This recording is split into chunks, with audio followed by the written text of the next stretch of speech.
We are honored today to have a special guest in studio. She is the one, the only Charlotte Flair. I know you're so excited to be here today, Charlotte. Can we get a little woo to start things off? I haven't warmed up. No. Woo! There you go. See, it's just natural. It comes natural. Second nature. Now, being the hard-hitting broadcast journalist that I am, I've got to ask the tough questions right off the bat. Okay. All right. We've had Big E in studio when he was the IC champ. We've had Seth Rollins in when he had the Money in the Bank briefcase. Are you trying to make me feel bad? Maybe a little bit. I thought I was going to be talking to the champ today. I'm the people's champ. I'm just kidding. What happened? I'm still the 4-time champ. Yeah, that's true. What happened? Yeah. Bailey cheated is what happened. But I'm the queen of pay-per-view, so Yes. I have a pay-per-view in 2 days. Fastlane, Sunday. Yes. Yes. So I will regain what's rightfully mine. That's what I like to hear. Thank you. I like to hear stuff like that. All right. Now, what is it like to grow up in a household that's fully immersed in wrestling? We were talking about this a little bit off camera, where you kind of did your own thing for a while. Everyone wants to hear a crazy story, but Right. to me, my dad was just dad. Like the blonde hair, the robes, people wooing at us at grocery stores. I mean, that's what I grew up with my entire life, so I didn't know any different. And he was really hard on me as a kid.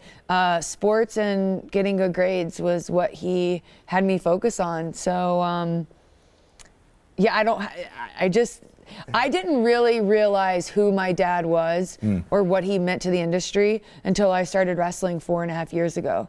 Wow. I really had no idea. Like, both my brothers wanted to follow in his footsteps, but to me, my dad was like, hey guys, you want to go see my dad wrestle? It'll be really fun. All the wrestlers are hot. Like, that's how I grew up with it.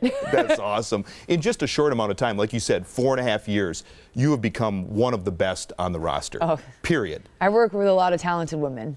What does that mean to you, though, when you have young girls and people come up to you and say, what you do in the ring is amazing? It means a lot, especially because I want to be an extension of my father's legacy. And he spent 50 years building his brand, and he was so passionate and dedicated everything he had to it. I mean, he was gone a lot when I was younger. And to know that I can impact people's lives, especially little girls' lives, the way he impacted so many people, it means a lot.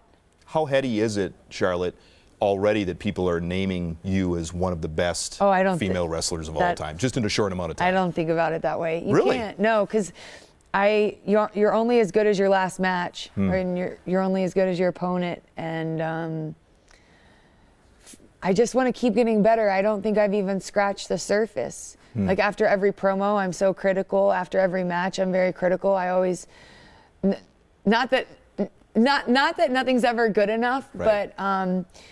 But you're a perfectionist. I'm a perfectionist, and when you stop learning, I never want to stop learning. And I'm very thankful for this year, but I also want to give credit to the amazing group of women that I work with, because it takes all of us to build what the women's division has become. Now, when you do a moonsault off the top rope, are you crazy? Are you insane? That's just genetics. Oh, that's insane. No, I was a gymnast. True. So really, it's not a big deal. It was just trying to apply gymnastics moves, and I'm like the bad guy, so I'm not supposed to be the flashy, acrobatic, and plus I'm way bigger than all the girls, so I just do it once in a while just to show off. The figure 8, is that twice as good as the figure 4? Do you ever tell your dad that? It is twice as good. He never won with the figure 4. No, I'm just kidding, Dad. Dad, I'm kidding. Yeah, no, I was just playing around in practice and was doing the figure 4, and then my coach Sarah was, well, maybe you can bridge, and then I bridged, and then one of the talent that was there was like, you should name it the figure 8. Twice as good, because I'm not that creative with names. So, yeah, it just happened. I think it's a credit to you, Charlotte, that you know, it is hard to follow in someone's footsteps, but yet you have done it so well, and your dad is so proud of you. What does that mean to you as well? Because sometimes they always say it's better to be the person to replace the person who replaced the person. If you know what I mean, you know what I mean. Yeah, no, well, this career or my path or journey, whatever you want to call it, really wouldn't have ever happened if it wasn't for my little brother. His dream was to be a professional wrestler. My dad was his hero. And almost 5 years ago, he was like, do this with me, we'll do it together. And I was like, well, I'm not getting any younger. So I was like, okay. And then I really wasn't even sure that I was doing the right thing. And then I started wrestling, and he's the reason why I'm here today. And I grew to learn about my father due to my brother's passion, because to me he was dad. To my little brother, he was Ric Flair, the Nature Boy. Wow. So really I just think about living my brother's dream versus, I want to be an extension of my dad's legacy, but I never want to be like, I'm going to be better than Ric Flair, because there will never, ever be another Ric Flair. So when you wrestle, you honor Reed? Yeah, I don't honor my dad, I honor my brother. That is amazing. That is, and is that an inspirational story that kind of resonates with people as well? I think so. It's hard to separate who I am in the ring versus who I am in real life, because I want to play my part as the bad guy, and I want to elicit that reaction from the fans. And so when people get a chance to meet me, they're like, wow, you're not so bad. But but any chance I get to talk about my brother and share his story, because I'm thankful to him, because I would not be here today if it wasn't for him. Wow, that's amazing. What is it like to raise the bar, so to speak? It's not something you think about. When I was in NXT with the 4 horsewomen, one being Bailey, who I'm wrestling at Fastlane on Sunday, my best friend Becky Lynch, and the woman I main evented with, Sasha Banks, at Hell in a Cell, the 4 of us started together in NXT, and we just wanted to be as good as the boys. So it never crossed our minds that we'd be where we are today. We just wanted to be better than we were. And we never really talked about the success. We just continued to work harder and harder. And the more we delivered, more opportunities started to happen for us. And then the women on the main roster had been grinding. I owe my success to Natalia, and there's Nikki Bella, there's Naomi. So it's just when we all came together and started to gel and mesh, and WWE continued to give us opportunities, we just ran with it. That Nia Jax scares me, so I'm just thinking maybe you could have the new generation of the 4 horsewomen with Nia Jax. Yeah, and I'd rather Sasha her be on my side than against her. And Bailey or something like that. Maybe you could just run the whole thing, don't you think? Or not really? Devious plot? Sounds good. Yeah. We were talking off camera as well. Mic skills. Your dad had them. Certain individuals had them. How do you develop them? Oh, it stresses me out thinking about it. Is that the hard part? I think mic skills also come along with knowing your character. Because when I was a good guy, I felt very awkward, and I didn't know how to react to the fans and portray the story that I needed to. And when I became the bad guy and I really knew Charlotte's character, it was easier to be on the mic. But the stress, knowing that my dad's one of the greatest, other than Dusty Rhodes on the mic, and having to follow in those footsteps, it stresses me out. But I work on it day in and day out. That's something that I continuously think about. How can I get better every time I go out there? Wow. So, yeah, I have a long way to go. Yeah, but you're doing well. And the other thing is, I mentioned to you, your dad made his debut in my hometown, Rice Lake, Wisconsin, 1972. 10-minute draw against George Scrap Iron Kadaski. I'm going to commission a statue for him in my hometown. That's how much awesome. I think it's awesome. But what is that like? Sure. I mean, you hear stories like that all the time, and I'm sure he talks about this area when he was kind of cutting his teeth, so to speak. What does that mean to you? It just makes me proud of him. Just to hear the stories and,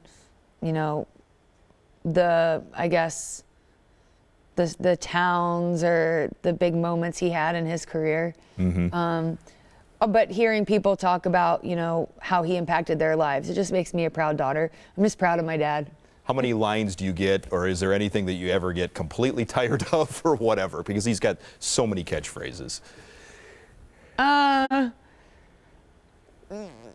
He doesn't really use them with me. That's the thing. I mean, I get a bunch of woos sometimes, like if he's at home watching Raw. Right. He'll be like, "That was great, honey. Woo!" Like, God, Dad. Yeah, you can relax. You can ease a little bit. Or I don't know, like I'll send him a picture of me and my friends out, and he'll go, "Woo!" But it's what we do. It's normal. Last time you were, but the last time, and this might be normal for wrestling, but the last time that you were in a ring with him, you didn't treat him so nice. He's in timeout. He's in timeout. Yeah. For a little bit. Oh boy. Did he get himself in trouble, or did you just kind of go over the top? No, he raised my opponent's hand in my hometown. That's true. Can you believe he did that? I can't believe he did me that. neither. Yeah, I think I'd go heel on that too. Exactly. And where do you want to take all of this stuff? You kind of mentioned that you've got a long way to go, but it just seems like you are on a path for unbelievable heights. Oh, wow. I just want to be the face of the WWE as a female. And it doesn't matter, male or female. Male or female, and doesn't that's, matter. you know, kind of the direction the company is allowing the women to, you know, take part in being major players for this company. And that's, you know, I just want to continue to work hard and see where I can take, you know, this women's movement, how far I can take it, and see how far we can truly go in a male-dominated world. And that is for all the women in our business, not just, you know, the wrestlers, but, you know, the woman that's with me today in media or the office or producers. It's just, we've been a male-dominated company for so long, and now it feels great to know that we can contribute to the company. 60-minute matches, cage matches. And I want to send that message to everyone in whatever aspect life, you know, takes them, whatever career path, that no matter how hard they work, they can, you know, be something. And that's what, because I never thought I'd be a professional wrestler. I just thought I was going to play volleyball in college and then personal train.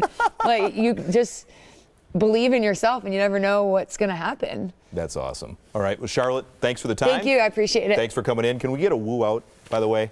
Now that your I throat already is warmed gave you up? one woo. I know. Okay. I'm asking a lot. All right. Woo! There you go. See? Charlotte Flair, WWE Fastlane. She's got it. You got to go see her on Sunday night. Thanks for watching.